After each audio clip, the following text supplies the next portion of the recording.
Capítulo 3. En el año 18 de Josafat, rey de Judá, Jorán, hijo de Acab, ascendió al trono de Israel en Samaria, y reinó 12 años. Jorán hizo lo que ofende al Señor, aunque no tanto como su padre y su madre, pues mandó que se quitara una piedra sagrada que su padre había erigido en honor de Baal. Sin embargo, Jorán se aferró a los mismos pecados con que Jeroboam, hijo de Nabat, había hecho pecar a los israelitas, pues no se apartó de esos pecados.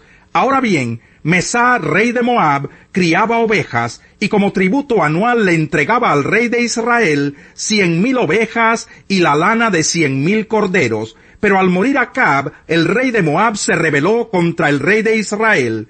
Entonces el rey Jorán salió de Samaria, movilizó a todo el ejército de Israel y le envió este mensaje a Josafat, rey de Judá: el rey de Moab se ha rebelado contra mí. ¿Irías conmigo a pelear contra Moab? Claro que sí, le respondió Josafat. Estoy a tu disposición, lo mismo que mi ejército y mi caballería. ¿Qué ruta tomaremos? La ruta del desierto de Edom, contestó Jorán. Fue así como los reyes de Israel, Judá y Edom se pusieron en marcha. Durante 7 días anduvieron por el desierto, hasta que el ejército y los animales se quedaron sin agua. ¡Ay!, exclamó el rey de Israel, el Señor ha reunido a 3 reyes para entregarlos en manos de los moabitas. Pero Josafat preguntó: ¿acaso no hay aquí un profeta del Señor para que consultemos al Señor por medio de él? Un oficial del rey de Israel contestó: aquí cerca está Eliseo, hijo de Safat, el que servía a Elías, pues él puede darnos palabra del Señor, comentó Josafat. Así que el rey de Israel fue a ver a Eliseo, acompañado del rey Josafat y del rey de Edom. Pero Eliseo le dijo al rey de Israel: ¿qué tengo yo que ver con usted? Váyase a consultar a los profetas de su padre y de su madre. No, respondió el rey de Israel, pues el Señor nos ha reunido a los 3 para entregarnos en manos de los moabitas. Eliseo replicó: le juro que si no fuera por el respeto que le tengo a Josafat, rey de Judá, ni siquiera le daría a usted la cara, tan cierto como que vive el Señor Todopoderoso, a quien sirvo. En fin, que me traigan un músico. Mientras el músico tañía el arpa, la mano del Señor vino sobre Eliseo, y éste dijo: así dice el Señor, abran zanjas por todo este valle, pues aunque no vean viento ni lluvia, dice el Señor, este valle se llenará de agua, de modo que podrán beber ustedes y todos sus animales. Esto es poca cosa para el Señor, que además entregará a Moab en manos de ustedes. De hecho, ustedes destruirán todas las ciudades fortificadas y las otras ciudades principales, cortarán los mejores árboles, segarán los manantiales y sembrarán de piedras los campos fértiles. A la mañana siguiente, a la hora de la ofrenda, toda el área se inundó con el agua que venía de la región de Edom. Ahora bien, cuando los moabitas se enteraron de que los reyes habían salido para atacarlos, movilizaron a todos los que podían servir en el ejército y tomaron posiciones en la frontera. Al levantarse ellos por la mañana, el sol se reflejaba sobre el agua, y a los moabitas les pareció que estaba teñida en sangre. «¡Es sangre de batalla!», exclamaron. «Esos reyes deben de haber peleado y se han matado unos a otros. Vamos, Moab, al saqueo».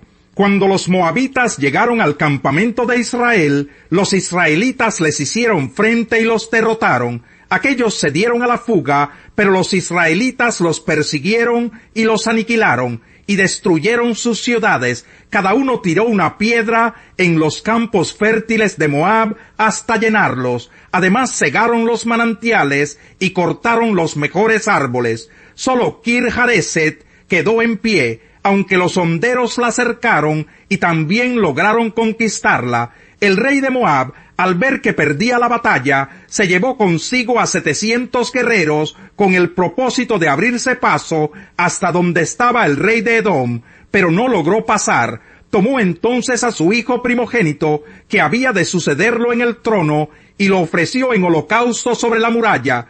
A raíz de esto, se desató contra Israel una furia incontenible, de modo que los israelitas tuvieron que retirarse y volver a su país.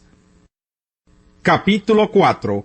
La viuda de un miembro de la comunidad de los profetas le suplicó a Eliseo: mi esposo, su servidor, ha muerto, y usted sabe que él era fiel al Señor. Ahora resulta que el hombre con quien estamos endeudados ha venido para llevarse a mis 2 hijos como esclavos. ¿Y qué puedo hacer por ti?, le preguntó Eliseo. Dime, ¿qué tienes en casa? Su servidora no tiene nada en casa, le respondió, excepto un poco de aceite.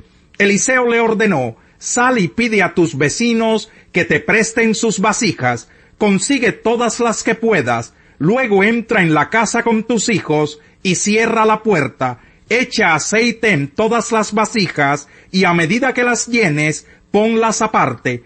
Enseguida la mujer dejó a Eliseo y se fue. Luego se encerró con sus hijos y empezó a llenar las vasijas que ellos le pasaban. Cuando ya todas estuvieron llenas, ella le pidió a uno de sus hijos que le pasara otra más, y él respondió: ya no hay. En ese momento se acabó el aceite. La mujer fue y se lo contó al hombre de Dios, quien le mandó: ahora ve a vender el aceite y paga tus deudas. Con el dinero que te sobre, podrán vivir tú y tus hijos. Un día, cuando Eliseo pasaba por Sunén, cierta mujer de buena posición le insistió que comiera en su casa. Desde entonces, siempre que pasaba por ese pueblo, comía allí. La mujer le dijo a su esposo: mira, yo estoy segura de que este hombre que siempre nos visita es un santo hombre de Dios. Hagámosle un cuarto en la azotea y pongámosle allí una cama, una mesa con una silla y una lámpara. De ese modo, cuando nos visite, tendrá un lugar donde quedarse. En cierta ocasión, Eliseo llegó, fue a su cuarto y se acostó. Luego le dijo a su criado Giesi: llama a la señora. El criado así lo hizo, y ella se presentó. Entonces Eliseo le dijo a Giesi: dile a la señora: te has tomado muchas molestias por nosotros. ¿Qué puedo hacer por ti? ¿Quieres que le hable al rey o al jefe del ejército en tu favor? Pero ella le respondió: yo vivo segura en medio de mi pueblo. Eliseo le preguntó a Giesi: ¿qué puedo hacer por ella? Bueno, contestó el siervo, ella no tiene hijos y su esposo ya es anciano. Llámala, ordenó Eliseo. Giesi la llamó y ella se detuvo en la puerta. Entonces Eliseo le prometió: el año que viene, por esta fecha, estarás abrazando a un hijo. No, mi señor, hombre de Dios, exclamó ella, no engañe usted a su servidora. En efecto, la mujer quedó embarazada y al año siguiente, por esa misma fecha, dio a luz un hijo, tal como Eliseo se lo había dicho. En Listra vivía un hombre lisiado de nacimiento, que no podía mover las piernas y nunca había caminado. Estaba sentado escuchando a Pablo, quien al reparar en él y ver que tenía fe para ser sanado, le ordenó con voz fuerte: ponte en pie y enderézate. El hombre dio un salto y empezó a caminar. Al ver lo que Pablo había hecho, la gente comenzó a gritar en el idioma de Licaonia: los dioses han tomado forma humana y han venido a visitarnos. A Bernabé lo llamaban Zeus y a Pablo Hermes, porque era el que dirigía la palabra. El sacerdote de Zeus, el dios cuyo templo estaba a las afueras de la ciudad, llevó toros y guirnaldas a las puertas y con toda la multitud quería ofrecerles sacrificios. Al enterarse de esto, los apóstoles Bernabé y Pablo se rasgaron las vestiduras y se lanzaron por entre la multitud gritando: señores, ¿por qué hacen esto? Nosotros también somos hombres mortales como ustedes. Las buenas nuevas que les anunciamos es que dejen estas cosas sin valor y se vuelvan al Dios viviente, que hizo el cielo, la tierra, el mar y todo lo que hay en ellos. En épocas pasadas Él permitió que todas las naciones siguieran su propio camino. Sin embargo, no ha dejado de dar testimonio de sí mismo haciendo el bien, dándoles lluvias del cielo y estaciones fructíferas, proporcionándoles comida y alegría de corazón. A pesar de todo lo que dijeron, a duras penas evitaron que la multitud les ofreciera sacrificios. En eso llegaron de Antioquía y de Iconio unos judíos que hicieron cambiar de parecer a la multitud. Apedrearon a Pablo y lo arrastraron fuera de la ciudad, creyendo que estaba muerto. Pero cuando lo rodearon los discípulos, él se levantó y volvió a entrar en la ciudad. Al día siguiente partió para Derbe en compañía de Bernabé. Después de anunciar las buenas nuevas en aquella ciudad y de hacer muchos discípulos, Pablo y Bernabé regresaron a Listra, a Iconio y a Antioquía, fortaleciendo a los discípulos y animándolos a perseverar en la fe. Es necesario pasar por muchas dificultades para entrar en el reino de Dios, les decían. En cada iglesia nombraron ancianos y con oración y ayuno los encomendaron al Señor en quien habían creído. Atravesando Pisidia, llegaron a Pamfilia, y cuando terminaron de predicar la palabra en Perge, bajaron a Atalía. De Atalía navegaron a Antioquía, donde se los había encomendado a la gracia de Dios para la obra que ya habían realizado. Cuando llegaron, reunieron a la iglesia e informaron de todo lo que Dios había hecho por medio de ellos, y de cómo había abierto la puerta de la fe a los gentiles, y se quedaron allí mucho tiempo con los discípulos. Salmo 140.